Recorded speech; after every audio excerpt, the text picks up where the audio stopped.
ज़िंदगी बदलने के लिए किसी बड़ी चीज़ की ज़रूरत नहीं होती। छोटी छोटी चीज़ें अगर रोज़ बार बार की जाएं तो वही एक दिन सब कुछ बदल देती हैं। आज का बुक उसी के बारे में है। नाम है द कंपाउंड इफ़ेक्ट। एक सिंपल प्रिंसिपल जो हर सक्सेसफुल इंसान फॉलो करता है, चाहे वो हेल्थ हो, मनी हो या रिलेशनशिप्स। आज हम सीखेंगे कैसे स्मॉल हैबिट्स और कंसिस्टेंट एक्शन तुम्हारी लाइफ का डायरेक्शन बदल सकता है। हेडफोन लगा लो, क्योंकि ये सिर्फ एक बुक समरी नहीं है, ये तुम्हारी ज़िंदगी का टर्निंग पॉइंट बन सकता है। तो चलिए स्टार्ट करते हैं। Chapter 1, the compound effect in action. Compound effect का मतलब होता है small smart choice plus consistence plus time equal to radical results. सोचो, अगर तुम रोज़ सिर्फ 1% बेटर होते हो तो 1 साल बाद तुम 37 टाइम्स बेटर वर्जन बन जाओगे खुद का। जैसे एग्जाम्पल लेते हैं 3 लोग का, ए, बी और सी। ठीक है, एक कुछ नहीं बदलता, ठीक है, बी जंक फूड खाना छोड़ता है और थोड़ा वॉक शुरू करता है, ठीक है, वो खुद पे फोकस करता है। और जो सी था वो दिन भर ऐसे टीवी देखता रहता है, ठीक है, वो अनहेल्दी लाइफ जी रहा था, समझ लो। ठीक है, शुरुआत में कोई फ़र्क नहीं दिखता था, बट 6 महीने बाद कुछ डिफरेंस दिखने लगा। 8 महीने बाद तो रिजल्ट शॉकिंग होते हैं। जैसे बी सक्सेसफुल, फिट और हैप्पी होता है, सी डिप्रेस्ड रहता है और अनहेल्दी रहता है, और जो ए होता है ना, वो वहीं का वहीं रहता है। क्यों? क्योंकि वो कुछ करता ही नहीं है इसलिए, है ना। Small choices matter. तुम कुछ भी ऐसा छोटा छोटा चीज़ भी चूज़ करते हो ना, वो भी मैटर करता है। जैसे कि आप जंक फूड खा रहे हो, वो तो छोटा चीज़ है ना। अगर एक दिन खाओगे, कभी कभी बस खाओगे, लेकिन रोज़, चलो रोज़ खा रहे हो मान लो आप, तो वो आपका ऐसे दिखेगा नहीं कि हाँ तुम रोज़ खा रहे हो, तो एक दिन में रिजल्ट नहीं दिखता। वैसे ही जैसे तुम कुछ काम कर रहे हो तो तुम्हारा रिजल्ट एक दिन में नहीं दिखेगा, ठीक है, ग्रो होने में टाइम लगता है, ठीक है। तो उनका रिजल्ट टाइम के साथ क्या बनता है, बड़ा बन जाता है। इसलिए बैड डिसीजन भी कंपाउंड होते हैं, लेकिन नेगेटिव डायरेक्शन में होते हैं। Chapter 2, choices. तुम्हारी लाइफ तुम्हारे डिसीजन का रिजल्ट है। हर दिन तुम चूज़ करते हो, ठीक है, ये तुम्हारे ऊपर रहता है। खाना क्या खाना है, फ़ोन कितनी देर देखना है, काम कैसे करना है, और भी कुछ कुछ, है ना। इन्हीं माइक्रो डिसीजन से बनता है तुम्हारा फ्यूचर। इसलिए अपने डेली पैटर्न्स को लिखो, जैसे टाइम कैसे जा रहा है, मैंने आज क्या क्या किया, मेरी हैबिट्स क्या थी, मैं खुद को इम्प्रूव किया कि नहीं किया, कि मैं बस वही का वही हूँ, इस टाइप का। नोटिस करो खुद को ऑब्जर्व करो, देखो खुद को कि आप कौन से डायरेक्शन में जा रहे हो, जिस साइड आप जाना चाह रहे हो उसी डायरेक्शन पे हो कि हट गए हो।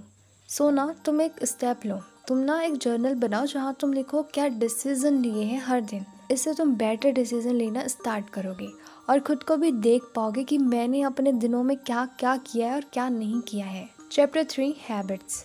हैबिट्स तुम्हारे सक्सेस का बैकबोन होता है, लेकिन हैबिट बनाना इजी है क्या? नहीं ना। इसलिए छोटे से स्टार्ट करो, स्मॉल स्टेप्स लो, न्यू हैबिट्स बनाओ, खुद को रिवॉर्ड दो और अपने प्रोग्रेस को ट्रैक करो। जैसे अगर तुम सुबह उठने के बाद फ़ोन उठाते हो, ठीक है, हमें से बहुत लोगों की आदत है। उसके जगह एक पेज ग्रेटिट्यूड लिखना शुरू करो, ठीक है। ग्रेटिट्यूड तुम्हारी नई हैबिट बन जाएगी। देखो, हैबिट चेंजेस सिर्फ मोटिवेशन से नहीं होता, ठीक है, सिस्टम से होता है, और सिस्टम तब बनता है जब तुम उसे ट्रैक करते हो कंसिस्टेंटली। Chapter 4, momentum. एक बार जब तुम कंसिस्टेंट बन जाते हो तो तुम मोमेंटम बिल्ड करते हो।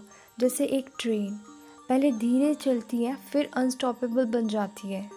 तुम्हें दिखावा नहीं करना है, तुम्हें साइलेंटली अपना काम करना है। लोग कहेंगे ये अचानक इतना सक्सेसफुल कैसे बन गया, बट सच ये है, तुम्हारा कंपाउंड इफेक्ट साइलेंटली काम करता है।